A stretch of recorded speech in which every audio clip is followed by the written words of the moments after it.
Pois bem, meus queridos, a paz do Senhor, Levi aqui para deixar aqui o subsídio do livro de apoio da lição bíblica Jovens, editada e publicada pela editora CPAD, o qual estaremos estudando no próximo domingo, no dia 15 de janeiro de 2023, que vai trazer o título O temor a Deus é o caminho da santificação. Nós estamos estudando nesse trimestre, na lição de jovens,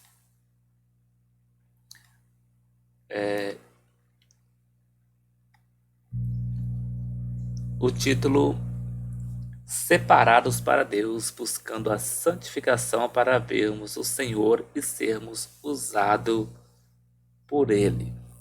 Nós estudamos na lição de número 1, santificação, o caminho que leva à vida eterna com Deus. E na lição de número 2, que foi no domingo passado, estudamos o pecado sob a perspectiva do Deus que é santo. E no próximo domingo, querendo o Senhor Jesus, estaremos estudando a lição de número 3, que vai trazer o título O temor a Deus é o caminho da santificação. E o texto principal nos diz assim: de tudo que se tem ouvido, o fim é: teme a Deus e guarda os seus mandamentos, porque este é o dever de todo homem. Eclesiastes capítulo 12, versículo 13. Resumo da lição nos diz assim: o temor do Senhor conduz os passos de quem quer seguir pelo caminho da santificação. O texto bíblico está registrado no livro de Eclesiastes, capítulo de número 12, versos de número 1 a 14, que nos diz: lembra-te do teu Criador nos dias da tua mocidade, antes que venham os maus dias e cheguem os anos dos quais venha a dizer: não tenho neles contentamento. Antes que se escureça o sol e a luz e a lua e as estrelas, e tornem a vir as nuvens depois da chuva, no dia em que tremerem os guardas da casa, e se curvarem os homens fortes, e cessarem os moedores, por já serem poucos, e se escurecerem os que olham pelas janelas, e as duas portas das ruas se fecharem por causa do baixo ruído da moedura, e se levantar a voz das aves, e todas as vozes do canto se baixarem, como também quando temerem os que está no alto, e houver espantos no caminho, e florescer a amendoeira e o gafanhoto for um peso, e perecer o apetite, porque o homem se vai à sua eterna casa, e os pranteadores andarão rodeando pela praça. Antes que se quebre a cadeia de prata, e se despedace o copo de ouro, e se despedace o cântaro junto à fonte, e se despedace a roda junto ao poço, e o pó volte à terra como era, e o espírito volte a Deus que o deu. Vaidade de vaidade, diz o pregador, tudo é vaidade. E quanto mais sábio foi o pregador, tanto mais sabedoria ao povo ensinou, e atentou, e esquadrinhou, e compôs muitos provérbios. Procurou o pregador achar palavras agradáveis, e o escrito é a retidão, palavras de verdade. As palavras dos sábios são como aguilhões e como pregos bem fixados pelos mestres das congregações, que nos foram dadas pelo único pastor. E demais disto, filho meu, atenta, não há limites para fazer livros, e o muito estudar enfado é da carne. De tudo que se tem ouvido, o fim é: teme a Deus e guarda os seus mandamentos, porque este é o dever de todo homem. Porque Deus há de trazer a juízo toda a obra, e até tudo que está encoberto, quer seja bom, quer seja mau. Instrução. O temor do Senhor é o princípio da sabedoria e o caminho para a santificação. Provérbios capítulo 9, versículo 10. Ele não pode ser confundido com ter medo de Deus ou de ir para o inferno. Temer ao Senhor é reverência e gratidão por tudo que Ele é e faz por nós. O temor a Deus produz uma vida de santidade e nos livra do medo e do julgamento divino. Primeiro tópico, traz-nos o título O temor ao Senhor. Primeiro subtópico, temer ao Senhor não é ter medo. No segundo subtópico, o temor define a quem a pessoa serve. No terceiro subtópico, o temor do Senhor exige intimidade com Ele. No segundo subtópico, traz o título O livro de Eclesiastes e as futilidades da vida. No primeiro subtópico, Eclesiastes, um livro poético de sabedoria. No segundo subtópico, a estrutura do livro Eclesiastes. No terceiro subtópico, alguns temas dos capítulos 5 a 11 de Eclesiastes. No terceiro tópico, traz o título O temor a Deus dá sentido à vida. No primeiro subtópico, o que dá sentido à vida é o temor do Senhor. No segundo subtópico, o caminho da santidade e o tempo. No terceiro subtópico, quem teme a Deus não tem medo do julgamento divino. Então agora nós iremos para o livro de apoio, que no capítulo de número 3, que leva o mesmo título do livro, da lição, nos diz assim, o livro, no subsídio do livro de apoio: o temor de Deus é o caminho da santificação. Texto bíblico: lembra-te do teu Criador no dia da tua mocidade, antes que venham os maus dias e cheguem os anos dos quais venham a dizer: não tenho neles contentamento.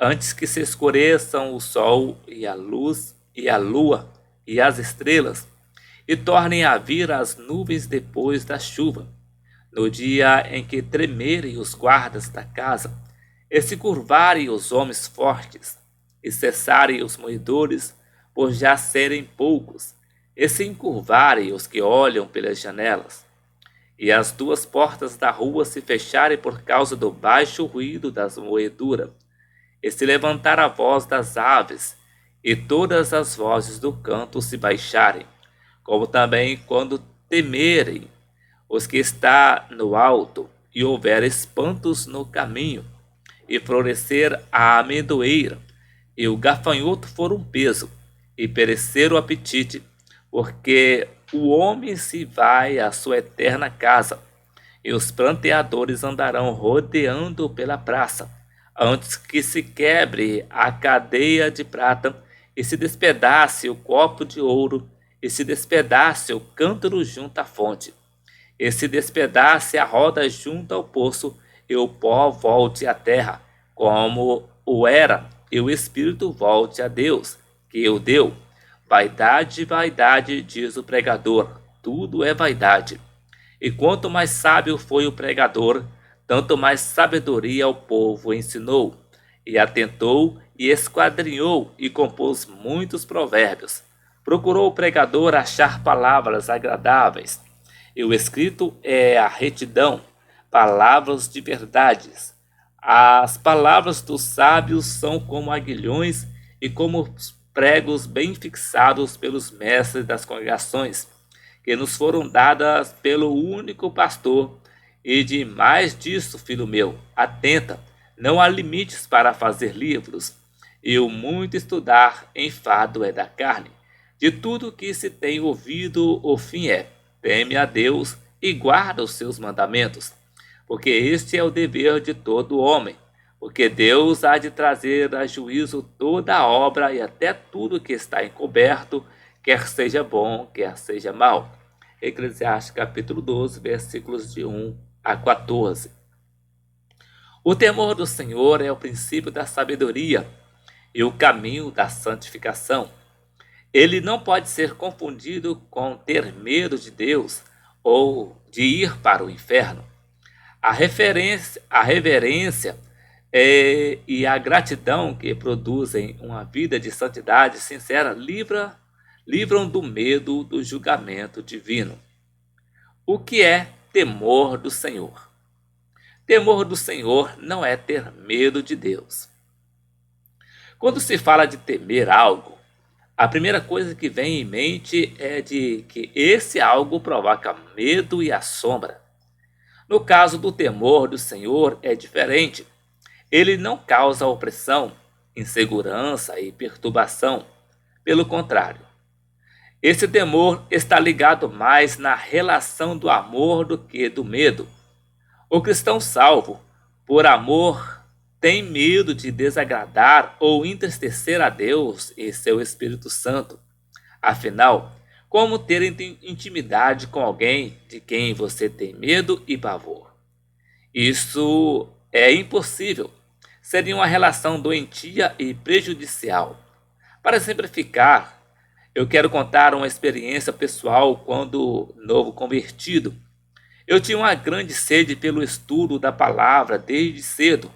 Na minha conversão, certo dia, me deparei com o texto do Salmo 40 e a expressão do versículo 6. As minhas orelhas furaste. Ela me chamou a atenção. Fiquei sem entender o que o salmista estava querendo saber. Então fui em busca por meio da pesquisa, até que identifiquei que tinha uma referência à lei e à cultura da época do salmista, conforme registrado em Deuteronômio, capítulo 15, versículo de 1 a 17. O judeu que tivesse outro judeu como escravo, pela lei, deveria libertá-lo no 7º ano de escravidão. No entanto, se no 7º ano esse escravo, que foi bem tratado e passou a amar o seu senhor e o local que habitava, mesmo podendo sair livre, poderia optar por ficar servindo ao seu senhor. Assim, o seu senhor deveria tomar uma sovela e furar a orelha do seu escravo. No Deuteronômio capítulo 15, versículo 16 e 17. Conhecendo o contexto, pude compreender que quando o salmista estava dizendo as minhas orelhas furaste, na verdade, ele queria dizer que servia a Deus por amor e não por ter medo dele.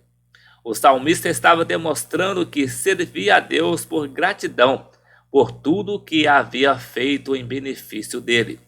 Da mesma forma, o cristão não deve servir a Deus por ter medo dele ou por ter medo de ir para o inferno, mas por amor a ele e por gratidão por ter enviado seu próprio filho para resgate da humanidade.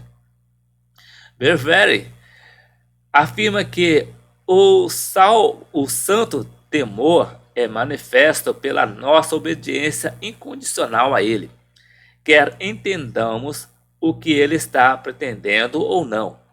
O temor do Senhor, diferente do que a expressão pode sugerir, traz segurança e paz. Quem teme ao Senhor é diferente de quem tem medo de Deus, que se esconde e esconde o pecado de Deus. Adão e Eva, depois de pecarem, se esconderam de Deus por medo. O temor do Senhor, como forma de amor e reverência, é o caminho para a santidade, o caminho da comunhão e intimidade com Deus. O temor define a quem a pessoa serve. A pessoa serve a quem teme. Quem teme a Deus não tem nada a esconder dele, não quer ficar longe dele. Pelo contrário, busca sempre a sua presença e proximidade. Quer estar sempre com ele, por isso, o convida para estar continuamente ao seu lado. Além disso, está em constante autoexame para evitar fazer algo que desagrade a Deus, quer seja em pensamento, ato ou mesmo omissão. Por isso, Davi, após sua experiência relatada nos capítulos anteriores desse livro, estava constantemente pedindo a Deus: Sonda-me, ó Deus, e conhece o meu coração. Prova-me e conhece os meus pensamentos, e vê se há em mim algum caminho mau e guia-me pelo caminho eterno. Salmos de número 139, versos de número 23 e 24. Quem teme a Deus vive de sua própria realidade. Não está preocupado de forma doentia, de imagem projetada, daquilo que deseja de si mesmo com vista a agradar outras pessoas ou receber a aprovação delas. Dentre os primeiros apóstolos, temos um exemplo que distingue bem como o temor que predomina na vida das pessoas acaba por definir seus comportamentos. O apóstolo Paulo faz registro de um fato que, talvez muito hoje, classificaria como uma atitude antipática e desnecessária, um conflito a ser evitado. Todavia, o próprio apóstolo afirmou que não buscava agradar as pessoas com uma imagem projetada de acordo com seus interesses. Em Gálatas capítulo 1, versículo de número 10, ele afirma: porque persuado eu agora a homens ou a Deus? Ou procuro agradar a homens? Se estivesse ainda agradando aos homens, não seria servo de Cristo. Paulo registra em Gálatas capítulo 2, versículo 11 a 14, que certo dia, quando estava servindo a igreja em Antioquia, uma igreja exclusivista, que acolhia tanto a judeus como a gentios, convertidos ao cristianismo, todos comiam na mesa em harmonia. Os cristãos judeus e gentios, inclusive o apóstolo Pedro. No entanto, quando chegaram alguns irmãos da parte de Tiago, irmão de Jesus e líder da igreja em Jerusalém, Pedro, por medo, cautelosamente recuou e deixou o máximo de distância possível entre si e os seus amigos não-judeus. Ainda influenciou a Barnabé e outros judeus a fazerem o mesmo. Paulo resistiu face a face e exortou, mas quando vi que não andavam bem e direitamente conforme a verdade do Evangelho, disse a Pedro na presença de todos: se tu, sendo judeu, vive como os gentios e não como judeus, porque obriga os gentios a viverem como judeus. Gálatas capítulo 2, versículo 14. Pedro temia os obreiros conservadores de Jerusalém, e isso levou a um comportamento hipócrita. Uma pessoa experiente do Evangelho, justificada e santificada, mas que descuidou da sua santificação contínua e progressiva. Com a chegada dos obreiros de Jerusalém, passou a se comportar com a imagem projetada, esperada dele pelos obreiros conservadores. Paulo considerou a atitude de Pedro um mau exemplo para os irmãos gentios e desagradável a Deus. Nesse episódio, os apóstolos serviram a quem temiam, Paulo a Deus e Pedro aos obreiros conservadores da igreja de Jerusalém. O temor do Senhor e a intimidade com Deus. O salmista afirma que o segredo do Senhor é para os que o temem, e ele lhes fará saber o seu conserto. Salmos de número 25, verso 14. Beverly assevera que somente quem coloca Deus em proeminência na vida é que pode ter intimidade com Deus. Muitas pessoas estão enganadas quanto à verdade do Evangelho, influenciadas por mensagens que apresentam um Deus que faz barganha com seus fiéis. Um Deus rico e poderoso, que não se apresenta como Senhor e Juiz. Os que foram justificados e nasceram de novo conhecem a Deus como Pai, mas também como Juiz de toda a carne, e que julgará seu povo. A falta de conhecimento da seriedade de uma vida no temor do Senhor tem afastado muitas pessoas da intimidade com Deus. Paulo fala sobre comportamentos que não deveriam ocorrer entre os membros da igreja. As palavras de Paulo, aparentemente, parecem ser dirigidas a pessoas que não conhecem a Cristo, mas na realidade ela está endereçada à igreja. Beverly afirma que isso acontece por falta de equilíbrio de ensino entre a bondade e severidade de Deus. O cristão deve obedecer a Deus por amor e não por medo. Caso contrário, ele não ama a Deus o suficiente para obedecer. Como no exemplo de Davi, Deus perdoa o pecado, mas a pessoa que cometeu o delito deverá responder pelas consequências geradas. Isso pode trazer vários incômodos que poderiam ser evitados se fosse dado prioridade ao temor do Senhor e à intimidade com Deus. Como assevera Subirá: quem determina a colheita não é a bondade ou severidade de Deus, é a semente de nossas escolhas e atitudes. O autor de Hebreus recomenda servir a Deus agradavelmente com reverência e santo temor.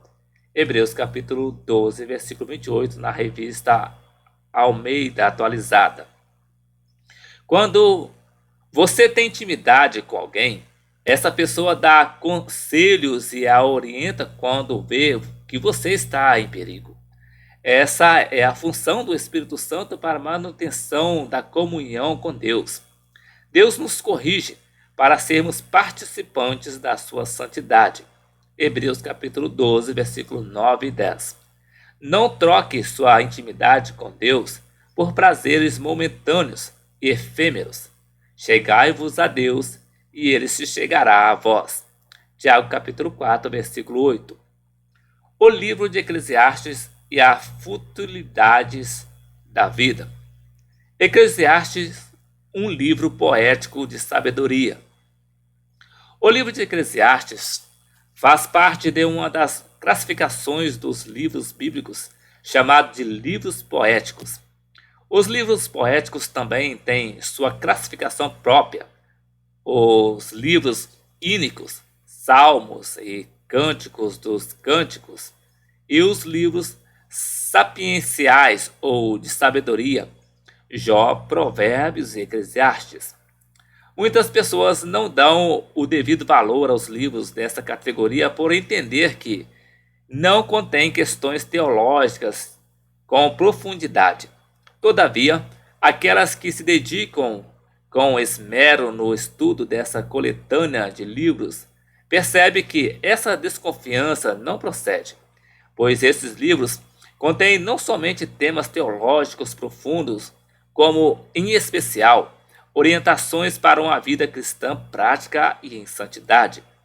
O livro de Eclesiastes, também conhecido por Coelete, apresenta uma sabedoria simples e franca e tem como preocupação as fronteiras da vida. O termo Eclesiastes foi emprestado ao livro pela Septuaginta e pela Vulgata e vem do grego Eclésia, que quer dizer congregação. O autor condena as futilidades da vida e conduz o leitor a uma valorização do que realmente é importante, o abandono às vaidades e a valorização da sabedoria que destaca o tempo de Deus para todas as coisas. Por esse motivo, Kindler afirma que, dentre as mais variadas formas de inflexões do Antigo Testamento, como pregações dos profetas, poesias, leis, salmos, visões, dentre outras, presentes nos livros poéticos, nenhuma se assemelha à de Eclesiastes e argumenta que, em certos momentos, se assemelha ao livro de Provérbios. Ceresco defende uma teoria única e identifica o autor como uma pessoa de grandes dons intelectuais e poéticos. Afirma que seu pessimismo O seu pessimismo e preocupação excessiva com a morte chega a perturbar alguns de seus leitores. Entretanto, reconhece que, acima de outros autores bíblicos, agrega condições de dirigir o ser humano ao conhecimento de Deus. O autor emprega um estilo dialético. Primeiro, desconstrói para depois construir. Afirma e em seguida contesta ou relativiza o que é tradicional.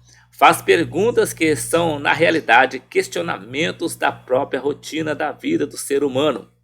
A vida de santidade acontece na vida cotidiana do cristão, não no extraordinário como muitos pensam. A estrutura do livro. A estruturação do livro varia de autor para autor.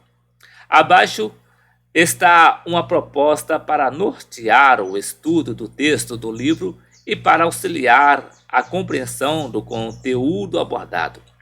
Não deve ser tomada como verdade última, mas como um guia que orienta a nossa leitura. Primeiro, título e tema. Título, capítulo 1. Tema, capítulo 1, do 2 a 11. Segundo, reflexões sobre sabedoria. Capítulo 1, versículo 12 ao capítulo 4, versículo 16. A busca por satisfação. Capítulo 1, versículo 12 ao capítulo 2, versículo 26. A tirania do tempo. Capítulo 3, versículo 1 a 15. A aspereza da vida, opressão e justiça.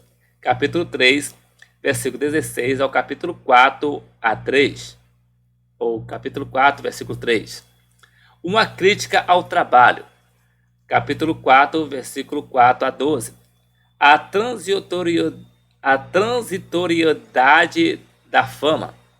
Capítulo 4, versículo 13 a 16. Terceiro, admoestações e observações. Capítulo 5, versículo 1 ao capítulo 12, versículo 8. A prática religiosa. Capítulo 5, versículo 1 a 7. Corrupção política. Capítulo 5, versículo 8 e 9. A vaidade da riqueza. Capítulo 5, versículo 10 ao capítulo 6, versículo 9. O desamparo e a ignorância do homem. Capítulo 6, versículo 10 a 12. Provérbios sobre melhor é. Capítulo 7, versículo 1 ao versículo 14. Evitar os extremos. Capítulo 7, versículo 15 a 24. A busca pela sabedoria. Capítulo 7, versículo 25 ao capítulo 8, versículo 1. Protocolo da corte. Capítulo 8, versículo 2 a 8. Frustração com desigualdade de retribuição. Capítulo 8, versículo 9 a 17. Um destino em comum. Capítulo 9, versículo 1 a 6. A apreciação da vida. Capítulo 9, versículo 7 a 10. A inadequação da sabedoria. Capítulo 9, versículo 11 a 18. Seja sensato. Diversos ditados práticos. Capítulo 10, versículo 1 a 20. Um chamado para agir. Capítulo 11, versículo de 1 a 6. Reflexão sobre o envelhecimento do ser humano. Capítulo 11, versículo 7 ao capítulo 12, versículo 8. Quarto, conclusão. Capítulo 12, versículo 9 a 14. Visão panorâmica do livro de Eclesiastes. O tema do livro aparece já no segundo verso, em que a palavra vaidade aparece 5 vezes. Segundo Ceresco, a palavra vaidade está intrinsecamente relacionada à palavra morte, que pode frustrar todos os projetos que estão debaixo do sol. A morte cancela toda e qualquer realização e todo e qualquer resultado de todos os empreendimentos humanos. O autor do livro aponta para as constantes mudanças, o fazer e desfazer na história humana, e questiona que proveito se tem disso. A fadiga oriunda de um labor que não resulta em nada a não ser a rotina sem novidades. O correr atrás do vento, em Eclesiastes capítulo 1, versículo 13. As inquietações da vida estão atribuídas como vontade divina. Aqueles que possuem posses e privilégios como escravos, tesouros, prazeres, entre outros, são colocados na mesma situação de quem não tem. Imediatamente, ele percebe o paradoxo do hedonismo. Quanto mais se busca o prazer, menos ele é encontrado. O autor, alguém possuidor de sabedoria, que desfrutou os mais diversos prazeres, realizador de importantes construções e possuidor de riquezas, o que fica é o resultado final, do que vale tudo se no final percebe que correu atrás do vento. Frase que se repete várias vezes no livro. Buscou-se o que é transitório e insubstancial. Ceresco afirma que por mais que o autor seja firme e intenso na defesa do aproveitamento da vida com coisas que fazem sentido, quando lembra que a morte é inevitável, fica desesperado ao pensar sobre a finalidade e o poder aniquilador da morte. A morte lança sua sombra ameaçadora sobre toda a humanidade. Quem nunca pensou na morte e se assustou? O que faz o ser humano ter tanto medo da morte? Outro tema que se destaca é o tempo adequado para todas as coisas. O capítulo 3 de Eclesiastes merece uma atenção especial. O texto, em Eclesiastes capítulo 3, versículo 1 a 8, é um dos poucos que podem ser interpretados fora do seu contexto, pois tem existência própria. O tempo abrange tanto o passado, presente como o futuro. O passado não muda. O presente deve ser aproveitado da melhor forma e o futuro dependerá de como se viveu no passado e como se vive no presente. A maneira como o tempo é administrado define a forma de vida das pessoas. Muitos vivem de recordações, outros dominados pela ansiedade e assim por diante. O autor aconselha a buscar do companheirismo para se fortalecer, não viver em busca de aplausos populares. Questiona o papel da religião e do dinheiro, pois o que se vê é o ser humano ser oprimido e explorando ao outro. Demonstra sua amargura pelo desapontamento com a falta de resultado com o trabalho de toda a sua vida, com as realizações que não trouxeram felicidade, com a vida de atividade contínua sem sentido e discursos vazios. Argumenta que o ser humano é explorado pelo ser humano e parece não ter o que fazer e nem onde recorrer. O autor confirma com afirmações severas e tons de cinismo. Questiona a utilidade da sabedoria humana, a do pobre que não é ouvido e a do rico que é utilizada em benefício próprio. Na pericope de Eclesiastes, capítulo 10, versículo até o capítulo 11, versículo 6, embora continuem ondas de pessimismo sobre relacionamentos com pessoas não confiáveis, há incentivo ao companheirismo e ação como precaução diante das desgraças da vida. O temor do Senhor conduz os passos no caminho da santidade. O que dá sentido na vida é o temor do Senhor. O autor de Eclesiastes conclui o livro com uma interessante alegoria para representar o envelhecimento do ser humano e demonstrar o que faz sentido na vida. Uma mudança de direção dos discursos anteriores. O envelhecimento nos membros do corpo, perda da vista, tremedeira, perda da audição, perda da mobilidade, cansaço e a chegada da morte. São descritos de forma alegórica. Em seguida, a advertência positiva para se lembrar do Criador, como alguém que tem o controle de tudo, inclusive do tempo. A alegoria do envelhecimento contribui para uma reflexão sobre o que realmente faz sentido na vida, ou seja, caminhar pelo caminho da santidade para manter um bom e íntimo relacionamento com Deus. O reconhecimento das futilidades da vida conduz o leitor a uma valorização do que realmente é importante. O abandono às vaidades que conduzem à busca de coisas efêmeras. Sabedoria para guardar e identificar o tempo certo, o tempo de Deus. Essas atitudes acarretam a uma tranquilidade diante da morte, principalmente nos dias atuais em que estão bem claras a ressurreição dos mortos e a esperança da vida eterna com Deus.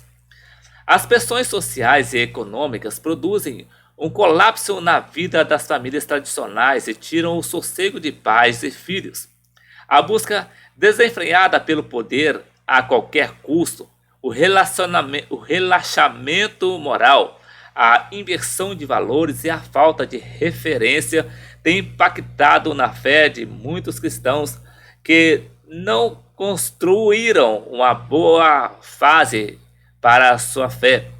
O autor não quer dizer que o cristão não pode desfrutar dos chamados prazeres da vida.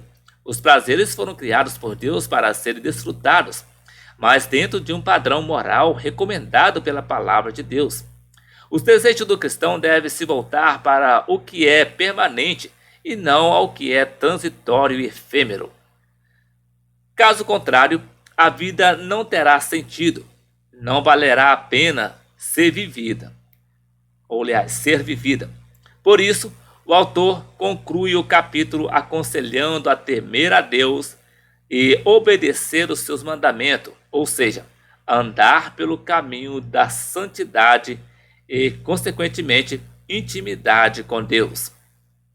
O caminho da santidade e o tempo. Como já visto, o autor do livro de Eclesiastes foi uma pessoa que teve muitas oportunidades na vida, mas as aproveitou de maneira errada por determinado momento de sua vida. Todavia, ao chegar a determinada idade já avançada, percebe quanto tempo foi perdido com vaidades e vãs ilusões. Ele não quer ir para o túmulo sem aconselhar os mais jovens para que não passem pelo que ele passou, mas que possam aproveitar melhor o tempo de vida, que é curto. Por isso, o livro é considerado de sabedoria prática. Fala do dia a dia, algo compreensível para todas as pessoas. O jovem vê a vida diferente do adulto e do idoso. Para ele, a vida parece que não vai acabar. A sua vitalidade e disposição muitas vezes o engana, como se fosse permanente. Mas o tempo passa e as coisas mudam. Esta forma de ver a vida e o mundo vai influenciar nas suas tomadas de decisões, geralmente priorizando o imediatismo, o aqui e agora. Se perguntar para todas as pessoas adultas e idosas se faria algo diferente em sua vida, acredito que uma maioria esmagadora diria que sim. As pessoas iriam dizer que gostaria de voltar o tempo com a mentalidade atual, para agir com mais sensatez e mudar muitos resultados da vida presente.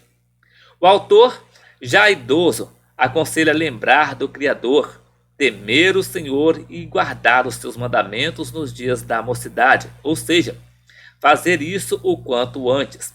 Se a pessoa seguir esses conselhos, em sua adolescência ou juventude, ela vai desfrutar do bom resultado disso por mais tempo na vida e provavelmente não terá dias perdidos, correndo atrás do prejuízo causado por não saber usar o tempo a seu favor. Então, quanto antes o cristão se dedicar a uma vida de santidade, andar por um caminho santo, separado com vistas a agradar e fazer a vontade de Deus, melhor será o resultado, mais frutos colherá para a sua vida e para o reino de Deus. O crente já justificado, como já visto, já foi santificado ou santificação posicional ou inicial, agora ele precisa andar no caminho da santidade, nesse período em que ele ou ela é progressiva e contínua. O cristão deve andar no temor do Senhor, no caminho da santidade para preservar sua salvação em Cristo Jesus. Temer a Deus e andar no caminho da santidade para não ter medo do julgamento divino. O caminhar na santidade produz no cristão o desejo profundo de ser diferente deste mundo, e isso lhe dá segurança em relação à sua fé e fortalece a esperança para a salvação escatológica. É presunção supor que alguém possa desfrutar de um vívido senso de justificação ou da certeza de seu chamamento, enquanto estiver negligenciando as boas obras ou não estiver se esforçando por viver de forma santa. A Bíblia não deixa dúvidas. Ela afirma claramente que sem santidade ninguém verá a Deus, conforme cita Hebreus capítulo 12, versículo 14, Efésios capítulo 5, 27, Colossenses 1, 22, Mateus 7, versículo 21 a 23, Mateus 24, 31 a 46. Caso alguém não queira andar no caminho da santidade, mesmo obedecendo aos preceitos religiosos e sociais, há um grande risco da falta de um arrependimento sincero que vimos em Davi. Assim, poderá comprometer a sua salvação, pois Deus é juiz santo e perfeito. Por isso, o alerta do autor de Eclesiastes, porque Deus há de trazer a juízo toda a obra e até tudo que está encoberto, quer seja bom, quer seja mal. A salvação é pela graça, mediante a fé na obra vicária de Cristo, mas isso não quer dizer que quem não aceita não tem a consequência de ter que se apresentar diante do juízo de Deus.